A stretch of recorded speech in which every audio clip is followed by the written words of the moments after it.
Two tragedies little more than a week before Christmas. A wife talking about losing her husband in a car crash just days after they lost their home in a fire. We're tracking the search for a man police say robbed two Lexington banks in the last few weeks. We talked with folks at a wildlife refuge that's caring for a mountain lion about this week's events in Bourbon County. Tracking, alerting, protecting. This is WKYT News at 5. Good afternoon to you. A family is dealing with two tragedies little more than a week from Christmas. 29-year-old Frankie Sizemore died in a crash in Jackson County yesterday morning. It happened just days after he and his family's Leslie County home burned down. This afternoon, his wife talked to us about the losses she and her children now have to try and recover from. Phil Pendleton has more in our top story at 5. Frankie Sizemore was headed home from work when something happened and his car collided with another truck that was headed the other way. Both drivers were killed, and now his family has a lot of questions as to why all of this happened. Sizemore and his wife and children had been living in Leslie County, but Friday night their home burned. And since then, they'd been living with Sizemore's mother in Jackson County. He was on his way home about 7 o'clock Tuesday morning when his car and a cattle truck hit head-on. He was a great father and a great provider. He was just a great person. He would give anything to anybody. Now, police are still investigating the cause of that crash. They tell me they really don't know how and why it happened. Coming up at 6 o'clock, more on this family and their losses and the GoFundMe page that's been set up to help them. For now, in Jackson County, Phil Pendleton, WKYT. A terrible situation. The crash also took the life of Jerry Smokey McQueen. We're told funeral arrangements for him are being worked out at the Lakes Funeral Home in McKee.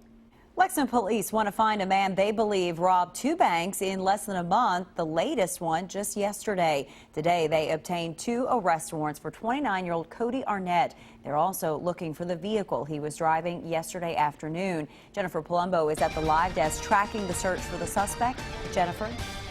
Amber, what started as a bank robbery investigation yesterday turned into a police chase on New Circle Road. Officers were trying to stop a red Toyota Tacoma truck with Kentucky license plate 605 BHA. Police eventually stopped the truck on Harrodsburg Road. A passenger got out, but the driver, believed to be Arnett, took off. Around 2 yesterday afternoon, police say Arnett walked into the United Bank on Harrodsburg Road wearing a ski mask and dark-colored clothing. Witnesses say he approached the teller and demanded cash, then ran off toward Arrowhead Drive. Plates do connect him through family. However, an officer was, at the time that he was initially attempted to being stopped near the bank, an officer was able to recognize him and identify him. The passenger as well that Mr. Arnett had in his vehicle was able to identify him in a six-pack lineup as well.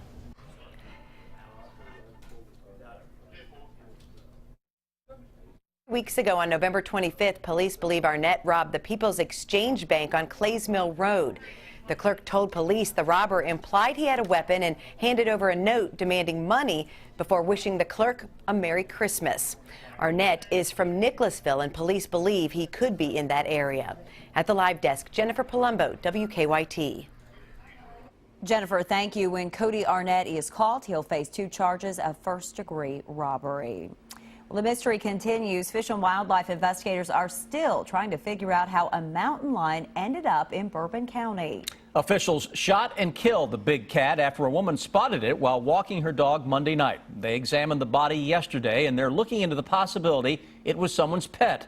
As WKYT's Sam Smith found out, keeping a mountain lion is no easy job. Folks here at Wolf Run Wildlife Refuge have been caring for a mountain lion for 13 years. They say a lot of work goes into caring for their mountain lion they named Squeakers. He's fed every other day and eats 8 to 15 pounds of meat each meal. I'm told he has plenty of room inside his cage.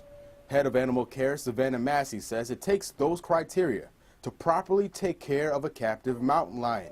Investigators don't know if the mountain lion that was killed in Bourbon County was wild or escaped from captivity. Looking at its body, they say it is in good condition, and that could be evidence that it did not travel from a long distance.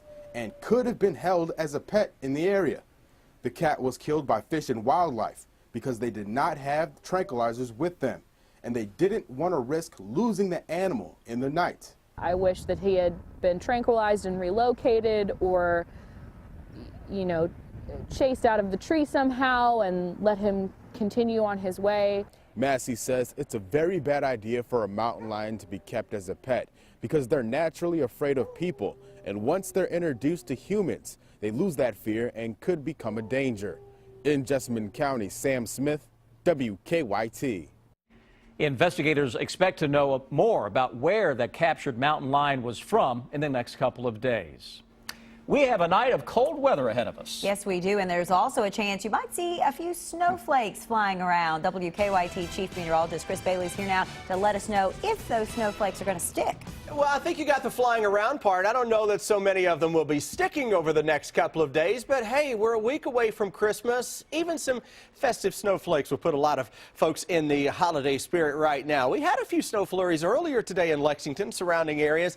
Little sliver of sunshine late this afternoon. It is quickly fading away. Right now in Lexington, our live sky cam showing the clouds that are still out there. 33 degrees, gusty winds making it feel a whole lot colder. Feels like 25. So if you're going to be out this evening, do bundle up. Nothing really showing up on Live First Alert Defender, so we throw the clouds into the mix, and the clouds we've had over the past couple of days trying to edge to our north and northeast. But look what's taking place to our west and southwest. A little more in the way of some clouds beginning to increase, and our Thursday flake maker is showing up with a nasty mix of some rain, sleet, freezing rain, and snow from the Ozarks into Missouri and parts of Kansas. Several inches of snow likely to fly there, and into western Kentucky I could see some light accumulations over the next 24 hours. Let's get to the evening forecast, though. Those temperatures mainly in the 30s early, dropping into the upper 20s by late. Christmas snow chances coming, guys. I'm not just talking about the flakes we may see tomorrow, then again on Saturday. I'm talking about the days right around Christmas Eve and Christmas Day. We'll break it down for you when I come back in just a few.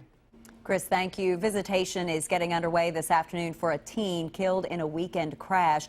17-year-old Colton Burris died Saturday morning in Harrison County. He was on his way to take a college entrance exam when he crashed. The visitation started at 5 and will last until 8 tonight at Ware Funeral Home. Burris's funeral is Saturday, also at the funeral home. The U.S. and Cuba announced today that they plan to move toward a better relationship. Both governments have changed policies allowing open talks for the first time in 50 years. As Craig Boswell tells us, the move was announced following the release of an American who'd been a prisoner in Cuba for the last 5 years. This is great. American Alan Gross is back on U.S. soil after 5 years as a Cuban prisoner. The 65-year-old returned with his wife at his side. I'm incredibly blessed finally to have the freedom to resume a positive and constructive life. President Obama announced the U.S. is reestablishing diplomatic relations with its Cold War enemy.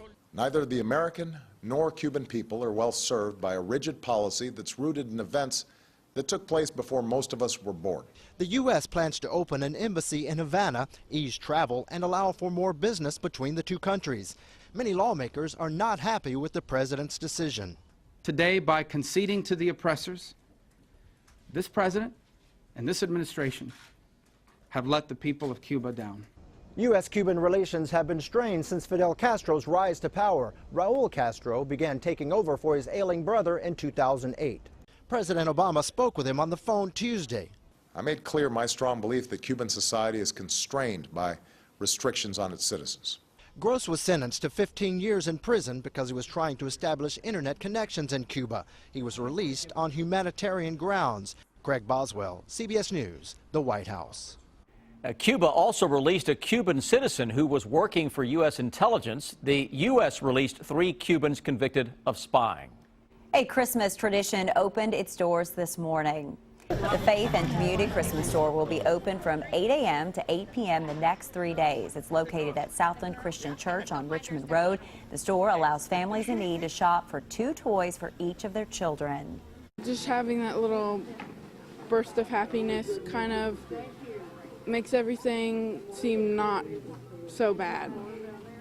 The store is still in need of donations. They're looking for scooters and bikes for all ages, plus a lot of gently used toys.